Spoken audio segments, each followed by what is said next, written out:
কখনো ভাবিনি এমনভাবে মাঝরাতে নিজের বাড়ি থেকে পালিয়ে যেতে হবে আমার, কিন্তু আর কিছু করার ছিল না। সেই কারণেই আমি এই সিদ্ধান্তটা নিয়েছি। সব দিক ভেবে এই সিদ্ধান্ততে আমি পৌঁছেছি, আর এই সিদ্ধান্তটা নেওয়াটা আমার কাছে অনেক টাফ ছিল, কিন্তু কিছু করার ছিল না সেই মুহূর্তে। আর শেষ পদই আমি এটাই দেখতে পেলাম। নিজের কিছু প্রয়োজনীয় জিনিসপত্র আমি বার করে নিলাম ব্যাগে গুছিয়ে নেওয়ার জন্য।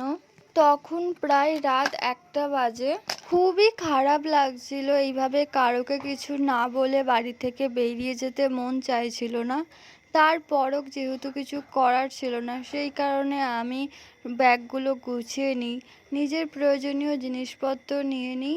আর সেই দিন রাতে ব্যাগ গোছাতে গোছাতে প্রায় 2টো বেজে গেছিলো। রাত্রিবেলা তো এক ফোঁটাও ঘুম হয়নি। তারপর 3টের সময় উঠে আমি রেডি হয়ে যাই।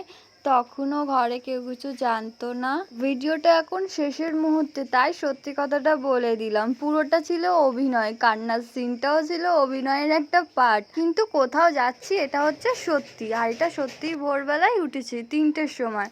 আর আমি একা যাচ্ছি না, আমি, বাবা আর পাড়ার কিছু লোক সবাই মিলে যাচ্ছিলাম মায়াপুরে। তো বলো এবার, আমার অভিনয় দেখে কে কে সত্যি ভেবেছিলে? যখন ব্যাগ গোছাচ্ছিলাম আর ভোরবেলা উঠবো, তাই ভাবলাম তোমাদের সঙ্গে ছোট্ট একটা প্র্যাঙ্ক করে নিই। আমার কিন্তু প্র্যাঙ্ক করতে বেশ মজাই লাগে, তাই তোমাদের সঙ্গে ছোট্ট একটা প্র্যাঙ্ক করলাম।